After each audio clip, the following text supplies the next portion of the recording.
Assalamualaikum dan selamat sejahtera. Hari ini kita nak sambung tajuk imbangan duga. Kali ini kita nak lihat kekangan dalam penyediaan imbangan duga. Baik, imbangan duga yang kita sediakan selepas penyediaan ledger kadang-kadang tidak seimbang.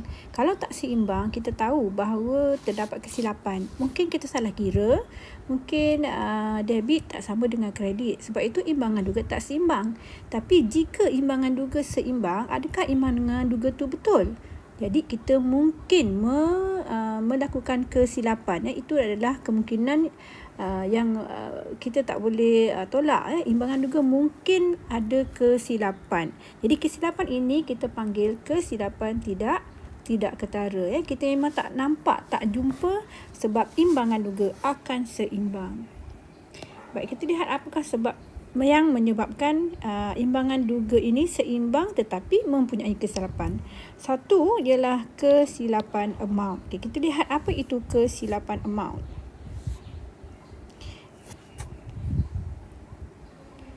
Kesilapan amount ni ialah amount yang kita catat tu salah. Amount yang kita catat tu dalam buku catatan pertama, iaitu dalam jurnal. Dalam jurnal dah salah. Bila yang salah, kita pindahkan pula ke ledger, so ledger pun salah. Tetapi kesalahan ini berlaku di kedua-dua debit dan kredit. Dan kesilapan ni jumlahnya sama. Contohnya kita menyediakan jurnal pulangan jualan. Baik, yang sebenar 550 tetapi telah dicatat sebagai 505. So 505 ini dah salah. Dan kesilapan ini terus dilakukan apabila kita menyediakan akaun pulangan jualan. Kita akan buka dua akaun, iaitu Syahmi. Syahmi di sebelah mana? Syahmi di sebelah mana? Kalau jualan belah kredit, pulangan jualan belah debit. So pulangan jualan debit, Syahmi di sebelah kredit. So maknanya di sini di bahagian kredit pun dah salah catat, di bahagian debit pun dah salah catat. Jadi imbangan duga akan tetap seimbang. Sebab debit dan kredit adalah sama. Baik, kita lihat pula yang kedua, kesilapan yang kedua. Kesilapan ketinggalan satu urus niaga. Urus niaga tu wujud, tetapi catatan tak ada langsung. Contohnya ialah ambilan wang. Ambilan wang sebanyak 350. Buka akaun ambilan, tak ada catatan, kosong. Tak ada pun jumpa 350.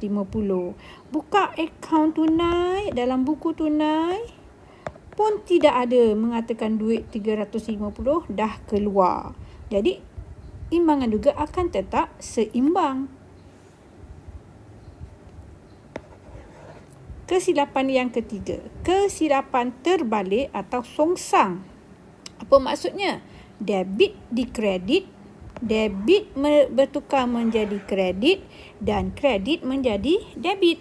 Contohnya kat sini, akaun faedah atas pinjaman. Ini faedah atas pinjaman. Kita pinjam, so kita kena bayar. Bila bayar, bermaksud dia adalah akaun belanja. Kemudian akaun bank. Bila kita kena bayar akaun bank, kita akan kredit. Aset akan berkurangan. Sepatutnya kita akan kredit. Belanja kita akan debit. Semua perbelanjaan akan debit. Tapi apa yang berlaku? Telah dikreditkan.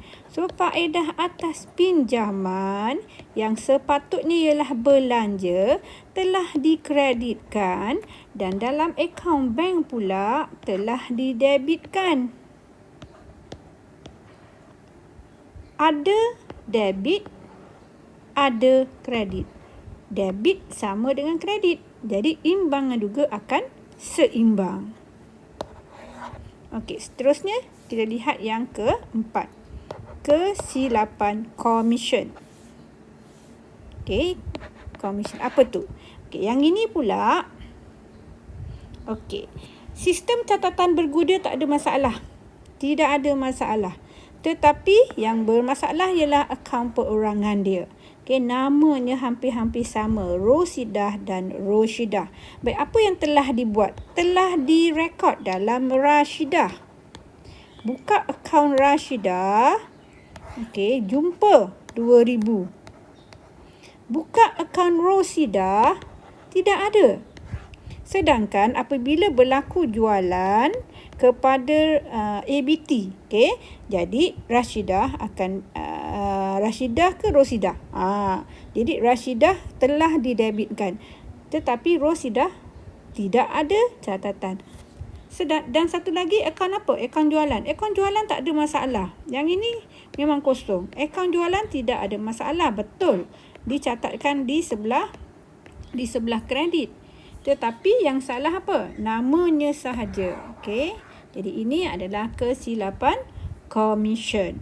Okey. Jadi tidak ada masalah catatan bergu. Jadi imbangan duga tetap akan mempunyai debit, tetap akan mempunyai kredit dengan jumlah yang sama. So imbangan duga akan seimbang. Yang kelima, kesilapan saling mengimbangi. Okey, apa itu kesilapan saling mengimbangi? Baik, yang ini ialah kesilapan debit dan kesilapan kredit, jumlah kebetulan adalah sama. So, kita ada dua kesilapan. Satu debit, satu kredit. Dan jumlahnya adalah sama. Okay, kita lihat contoh kat sini ya. Baik. Jumlah belian 5640. Okay, 5640. Dalam akaun bank, betul. Tetapi dalam akaun belian, so kita akan buka akaun belian. Dan dalam akaun belian, kita akan debitkan 5460. Ini adalah yang salah. Tapi itulah yang kita catat. Kemudian, sewa diterima. Okay, kita buka sewa diterima. Yang betul 1970. Tetapi telah dicatat dengan salah. Sewa diterima ni ialah hasil berada di sebelah kredit. Kita tengok sini. Sepatutnya 5640. Tetapi dia catat 5460. So 5640 tolakkan dengan 5460 dapat 180. So ini menunjukkan catatan yang kita buat ni tak cukup 180. Kita kena debitkan lagi 180. Maknanya kita kurang debit 180. Baik, kita lihat pula sewa diterima. 1970 tolak 1790 dapat 180.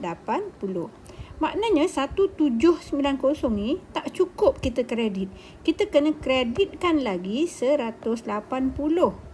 Barulah kita akan dapat nombor angka yang sebenar 1970.